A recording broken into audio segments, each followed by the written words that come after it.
কাকাবাবু, আমি হরিমোহন বাবুর ছেলে। ডাব্লিউবিসিএস পরীক্ষায় পাশ করে চাকরি পেয়েছি।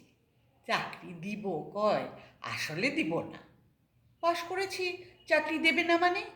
আরে আগে অনুন্নত শ্রেণী আর কোটা, এই দুইটা ধাক্কা সামলাও, তবে তো চাকরি পাইবা। না না, অ্যাপয়েন্টমেন্ট লেটার চলে এসেছে। তাই নাকি? তবে কি হইবা তুমি? আমি উকিল হব ঠিক করেছি। ও আচ্ছা, শোনো শোনো, আমার একটা জরুরি কাম মনে পড়ে গেছে। তুমি আজকে আসো, পরের দিন আসো।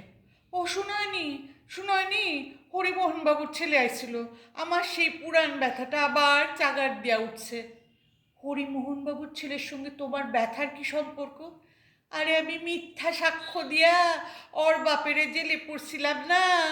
এখন যদি ও কেস রিওপেন করে, আমাকে সকলেরে জেলে পুইরা দিব।